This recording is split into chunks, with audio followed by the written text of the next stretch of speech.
வந்ததில்லை. நம்ம பல வருஷமாக இங்கே பயிற்சி பண்ணிக்கிறோம். என்னோட இளமை காலம் முழுதும் வந்து இந்த இடத்துல தான் பயிற்சிக்கு நான் பயிற்சி செய்தது அதிகமாக. தனிப்பட்ட முறையில் நம்ம கிளாஸ் தொடங்கி பல பேரோட ஆசீர்வாதம் நம்மளுக்கு முதல்ல கிளாஸ் தொடங்க பர்மிஷன் இந்த ஏரியாவில் கொடுத்தது இந்த வீடு தான். அந்த மொன வீடு இருக்குல்ல, பக்கத்தில் ஜெராக்ஸ் கடைன்னு ஒன்று போட்டுக்க பார்த்தீங்களா, அவங்க வந்து ஏடிஎம்ல இருந்து அந்த அம்மா இருந்தாங்க. அவங்க தான் நம்மளுக்கு பர்மிஷன் கொடுத்தாங்க, நம்மளுக்கு நீங்கள் செய்யுங்க. ஏன்னா அப்போ பயங்கர குப்பையாக இருக்கும் இங்கே, செடிங்க அது இதெல்லாம் எக்கச்சக்கமாக இருக்கும், உள்ளே வர முடியாது. அந்த இடத்துல நம்ம சுத்தம் பண்ணி வெட்டி எல்லாம் க்ளீன் பண்ணி கொஞ்சம் கொஞ்சமாக பண்ணி அதுக்கப்புறமா நம்ம நிறைய ஃபங்க்ஷன் நடத்தி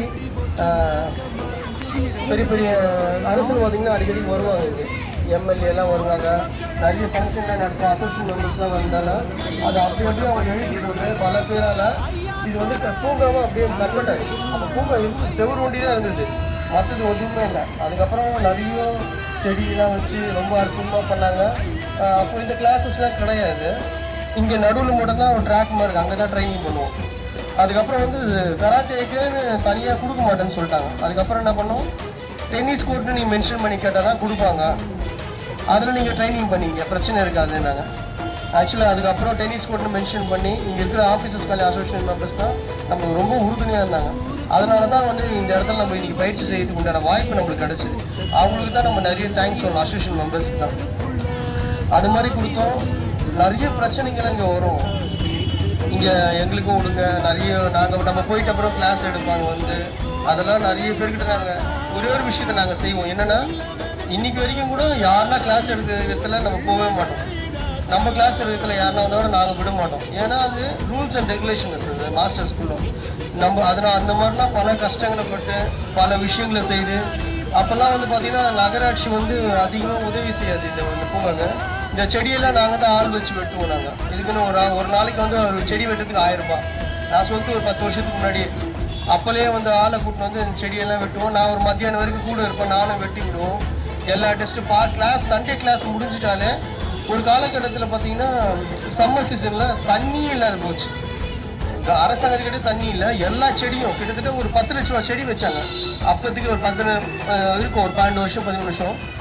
எல்லா செடியும் பார்த்தீங்கன்னா தண்ணி இல்லாத அப்படியே காலி, அந்த நிலைமைக்கு வந்துச்சு. அப்போ இருந்த ஸ்டூடெண்ட்ஸுங்களை என்ன பண்ணுவாங்கன்னா, எல்லாரும் சண்டே கிளாஸ் முடிச்சுட்டு ரொம்ப பெரிய பெரிய கிடையாது, எல்லாருமே சேர்ந்து இங்கே பக்கத்தில் இருக்கிற ஃப்ளாட்ஸு எங்கெங்கே வீடு இருக்குதோ எல்லா இடத்துக்கும் குடம் எடுத்துகிட்டு போயிட்டு தண்ணியை பிடிச்சிட்டு வந்து ஒரு செடிக்கும் எல்லாத்துக்கும் ஊற்றுவாங்க. இங்கே இருக்கிறவங்க எல்லாருக்கும் ஸ்டூடெண்ட்ஸுங்க. ஆமாம், அப்போ கையில் இருந்தீங்களா இல்லையா? கையில் இல்லை போல. எல்லா செடிங்களுக்கெல்லாம் தண்ணி ஊற்றுவாங்க. எங்களால் எல்லாம் சொல்லுவாங்க இந்த தண்ணி பத்தாதுன்னு.